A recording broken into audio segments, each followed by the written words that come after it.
Hi everyone, welcome to my channel fortune and divine. कैसे हैं आप सभी? आई होप आप सब ठीक ही होंगे गाइस। तो आज की हमारी नई रीडिंग है, आपके पर्सन आपके बारे में क्या मानते हैं। इसके लिए यहाँ पर मैंने 2 पाइल बनाई है, जिसमें फर्स्ट पाइल रहेगी टेम्परेंस एंड सेकंड पाइल है जस्टिस। दोनों पाइल के ऊपर आपको मेडिटेट करते हुए अपनी एक पाइल चूज़ करनी है। आप मुझसे पर्सनल रीडिंग बहुत आसानी से ले सकते हो। 50 रुपये से ही स्टार्ट होती है। तो बहुत सारे लोग मुझसे पर्सनल रीडिंग ले रहे हैं, जॉइंट हो रहे हैं। डिस्क्रिप्शन बॉक्स में इसके लिंक दी गई है। इंस्टाग्राम, फेसबुक और ईमेल आईडी के थ्रू आप मुझसे कांटेक्ट कर सकते हो। और आप जैसे ही मुझे मैसेज करेंगे, मेरा व्हाट्सअप नंबर आपको मिल जाएगा। अब ये एक जनरल रीडिंग है, सभी बातें सभी के साथ रेजोनेट नहीं करेगी। डिस्क्रिप्शन बॉक्स में टाइम स्टैम्प दे रही हूँ, वहाँ जाकर आप अपनी फाइल देख सकते हो। तो चलिए स्टार्ट करते हैं guys.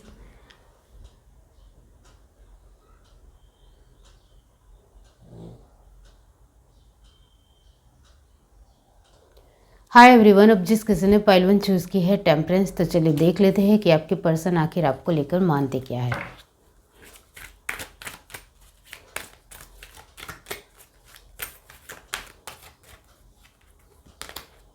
Cause effect,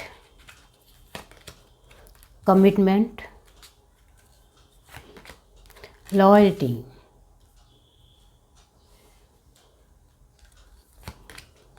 tolerance, unity. Bottom of the deck हमारे पास है कोपरेशन। ओके, अब आपके पर्सन आपको लेकर क्या मानते हैं। आपके पर्सन आपको लेकर यही मानते हैं कि आप एक लॉयल पर्सन हो, वफादार हो। आपके दिलो दिमाग में क्या चल रहा है, क्या नहीं चल रहा है, मैं बखूबी से जानता हूँ। आपके पर्सन चाहे मेल हो या फीमेल हो, आपको वो बहुत अच्छी तरीके से जानते हैं नेचर वाइज, कि आप कभी भी मुझे धोखा नहीं दोगे। आप मेरे साथ जो कमिटमेंट दिया है आपने, जो आपने मुझे लॉयल्टी दी है, वफादारी दी है, समझदारी दी है, वो कभी भी नहीं तोड़ोगे और हमेशा मुझे समझने की कोशिश करोगे। इस वजह से ही आपके लिए फर्स्ट कार्ड आया है कोज इफेक्ट। हाँ, उनको आपकी बहुत सारी बातों को लेकर सोचने का मन ज़रूर करता है, लेकिन वो आपको लेकर एक बहुत बड़ा छोड़ने का डिसीज़न या आपसे दूर हो जाने का डिसीज़न नहीं ले सकते हैं, क्योंकि वो आपके बगैर नहीं रह सकते हैं। इस वजह से वो हमेशा आपके लिए कमिटेड है। ये बात शायद आपको भी पता है। यहाँ आपके पर्सन आपको लेकर ये भी मानते हैं कि आप जिस तरीके से अपने आप को ग्रो कर रहे हो, अपने आप को आगे बढ़ा रहे हो और अपने ऊपर फोकस कर रहे हो, ये बात मुझे बहुत अच्छी लगती है। चाहे किसी भी फील्ड में हो, चाहे आप घर पर रहकर ही अपनी नॉलेज को गेन कर रहे हो, लेकिन अपने आप में जो एक इमोशनल वाइज स्ट्रॉन्ग बन रहे हो अपने आप में, ये बात मुझे बहुत अच्छी लगती है। यहाँ जो टॉलरेंस की जो एनर्जी आई है, वो यहाँ यही दिखाती है कि कहीं ना कहीं आपके पर्सन भी बहुत सारी चीज़ें आपके लेकर लेट गो करते हैं और आप भी आपके पर्सन को लेकर कहीं ना कहीं बहुत सारी चीज़ों में एडजस्ट हो जाते हो, लेट गो कर देते हो। तो यहाँ आप दोनों का जो कॉम्बिनेशन है, कंबाइन एक दूसरे को लेकर समझने की क्षमता है, वो वाकई में बहुत अच्छी है, जिसके चलते यहाँ आपके पर्सन आपके ऊपर फ्लैट है, फिदा है। आपके पर्सन का मानना आपको लेकर कहीं हद तक यही है कि आप कभी भी मेरी लाइफ में कुछ ऐसा नहीं करोगे जिससे मैं हर्ट हूँ, दुखी हूँ और मुझे परेशान नहीं करोगे, डिस्टर्ब भी नहीं करोगे। मुझे स्पेस देना होगा तो स्पेस भी दोगे। यहाँ आपके पर्सन का मानना 50% जैसा आप सोचते हो वैसा वो भी मानते हैं। तो यहाँ आप दोनों की जो थिंकिंग है वो वाकई में एक पूरी तरीके से एक दूसरे को लेकर प्रभावित होती है। इक्वल नेचर होने की वजह से आप दोनों एक दूसरे को बहुत आसानी से समझ सकते हो, अंडरस्टैंड कर पाते हो।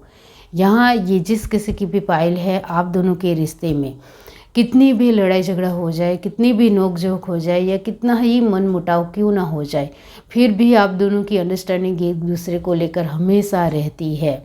यहाँ आप दोनों एक दूसरे के साथ बातचीत नहीं करते हो या एक दूसरे को देखते नहीं हो या एक दूसरे के साथ एक कम्युनिकेशन आदान प्रदान नहीं करते हो या एक दूसरे को ज़्यादा हेल्दी रिलेशनशिप नहीं देते हो, तो एक डिस्टर्ब हो जाते हो। तो यहाँ कहीं ना कहीं आपके पर्सन भी आपको एनर्जी देते हैं, एहसास के थ्रू देते हैं, बार बार आपको किसी भी पोस्ट की तरह, पोस्ट के ज़रिए, किसी एक फ़ोटो के ज़रिए, एक मैसेज के ज़रिए, कॉल के ज़रिए, कहीं ना कहीं वो आपको वीक में, हफ्ते में बार बार डिस्टर्ब ज़रूर करते होंगे।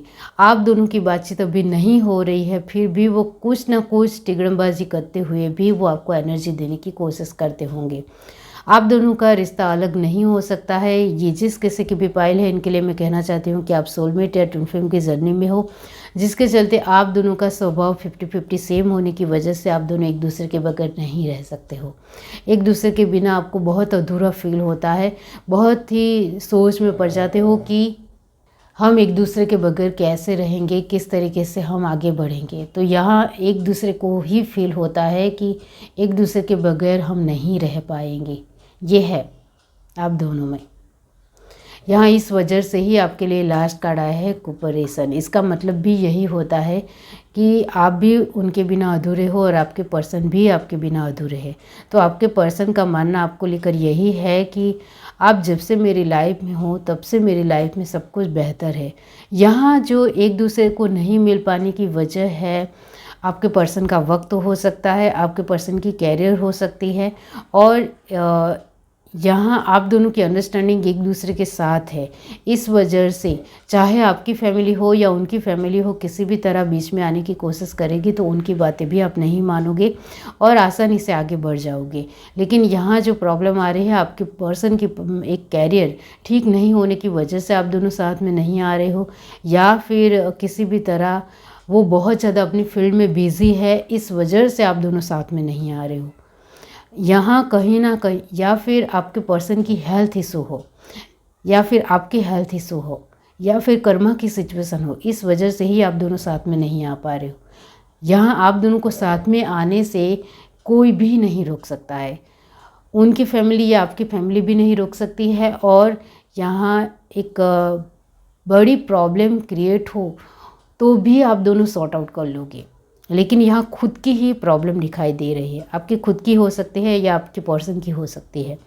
यहाँ टेम्परेंस की एनर्जी इस वजह से ही आई है क्योंकि आप दोनों का डिवाइन गाइडेड रिलेशनशिप है।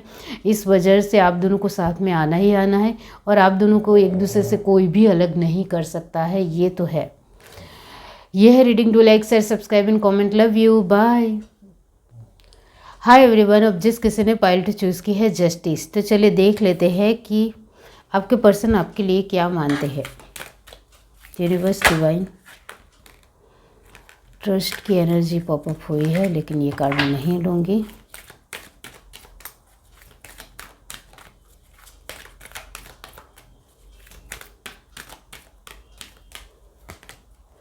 कोज इफेक्ट, सेटिस्फिकेशन,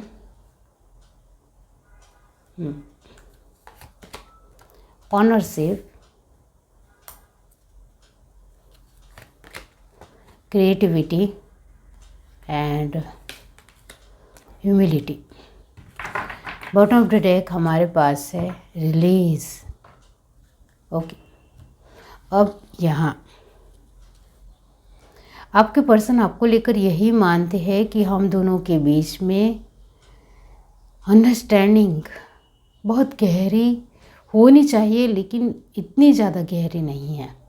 विश्वास जो एक दूसरे के प्रति बहुत बढ़िया होना चाहिए, वो विश्वास नहीं नज़र आता है। एक सेटिस्फिकेशन एक दूसरे को लेकर होना चाहिए। आप दोनों साथ में हो, बातचीत भी करते हो, आप दोनों की बातचीत कहीं हद तक होती है, और कुछ लोगों की बातचीत नहीं होती है, तो वो बहुत ज़्यादा मिसअंडरस्टैंडिंग की गहराई में है। एक दूसरे को नहीं समझने की क्षमता एक दूसरे को लेकर बनी रहती है। यहाँ बार बार एक चीज़ आ रही है कि दोनों में ईगो है। आप में भी ईगो है, आपके पर्सन में भी ईगो है, जिसकी वजह से आप भी कहीं ना कहीं नहीं झुकते हो और आपके पर्सन भी नहीं झुकते हैं। अब दोनों में से कोई भी एक पर्सन नहीं झुकेगा तो रिश्ता आगे कैसे बढ़ेगा। तो वही बात है कि इस वजह से ही आप दोनों के बीच में बार बार मिसअंडरस्टैंडिंग होती है, बार बार अविश्वास की भावना आती है, बार बार एक दूसरे को लेकर एक सेटिस्फिकेशन जो महसूस होना चाहिए वो नहीं बन पाता है। और यहाँ फर्स्ट कार्ड जो आपके लिए आया है कोज इफेक्ट, तो इसका मतलब यही होता है कि कहीं ना कहीं रीज़न आप दोनों खुद ब खुद निकाल लेते हो। आप दोनों को एक दूसरे के दूर नहीं जाना है, लेकिन एक दूसरे का ईगो सेटिस्फिकेशन नहीं होगा तब तक साथ में नहीं आना है। एक दूसरे के साथ आना भी चाहते हो या आप चाहो तो एक दूसरे के साथ आसानी से आ सकते हो, लेकिन आपके पर्सन बिल्कुल भी नहीं झुकते हैं। वो कभी कभी ही मैसेज या फ़ोन करते हैं। वो भी अपने तरीके से जानबूझकर बिज़ी रहने का एक दिखाते हैं। और आपकी बात की जाए तो कहीं ना कहीं आप अपनी ही उलझनों में इतने ज़्यादा डूबे रहते हो कि कहीं ना कहीं आपको लगता है कि वो नहीं झुक रहे तो मैं क्यों झुकूँ, और मैं बार बार झुक कर क्या करूँगी। मेरे अकेले से ये रिलेशनशिप आगे नहीं बढ़ेगी, मेरे पर्सन को भी एफर्ट लगाने पड़ेंगे। यहाँ दोनों में ईगो तो है। अब आपका सोचना है कि मैं बार बार झुकती रहूँगी, बार बार उनके लिए करती रहूँगी, तो फिर उनको एक आदत बन जाएगी और मेरे लिए वो कभी भी एक्शन या डिसीज़न नहीं लेंगे। ये सोच आपकी ज़रूर राइट है, लेकिन ईगो बहुत है दोनों में ही। यहाँ आप नहीं झुकते हो, ये बात पहले इफ़ेक्ट ज़रूर करती है, लेकिन आप दोनों की जो समझ है एक दूसरे को लेकर वो बहुत ज़्यादा ज़रूरी है। इस वजह से ही आपके लिए ह्यूमिलिटी का कार्ड आया है। विनम्रता एक दूसरे को लेकर रिश्ते में नहीं दिखती है, चाहे कितनी भी कोशिश कर लो, लेकिन विनम्रता नहीं दिखती है। आपको लगता है कि ऐसा ही सब कुछ चलता रहा तो मैं साइड हो जाऊंगी। एक रिश्ते को लेकर एक जिद नहीं है, पैशन नहीं है, जुनून नहीं है। इस वजह से ही आपके लिए रिलीज़ का कार्ड लास्ट में आया है। आप दोनों के रिश्ते की बात की जाए तो आप दोनों ही एक दूसरे के साथ आना चाहते हो, लेकिन यहाँ फैमिली इशू भी है। कहीं ना कहीं आपकी फैमिली भी नहीं चाहती है कि आप किसी और के साथ आगे बढ़ो। हमारे चूज़ किए हुए पर्सन के साथ ही आप आगे बढ़ो, इस तरीके की फैमिली की भी चॉइस है। तो फैमिली इशू होने की वजह से ही यहाँ एक दूसरे को लेकर एक भावनात्मक फीलिंग में स्ट्रॉन्गनेस होनी चाहिए, वो नहीं होती है। यहाँ बार बार नोकझोंक भी होती होगी, लड़ाई झगड़ा भी होता होगा, बार बार रूठना मनाना भी होता होगा, और ब्लॉक की सिस्टम बार बार होती रहती होगी आपके व्हाट्सएप के ज़रिए। यहाँ है कि आप सोशल मीडिया के थ्रू बार बार ऑनलाइन ऑफलाइन बार बार ये जो है तरीका वो बार बार खेला जाता होगा, बार बार होता रहता होता आप दोनों के, क्योंकि यहाँ आप दोनों के एक दूसरे को लेकर मिसअंडरस्टैंडिंग बहुत ज़्यादा है, बहुत ज़्यादा है। यहाँ जस्टिस कार्ड चूज़ के इसका मतलब भी यही होता है कि आप भी जस्टिस करना चाहते हो, वो भी जस्टिस करना चाहते हैं। आप भी अपने चीज़ों के लिए अड़े हुए हो, वो भी अपने चीज़ों के लिए अड़े हुए हैं। इस वजह से कुछ आगे नहीं बढ़ पाता है। ये है reading. Do like, share, subscribe and comment. Love you, bye.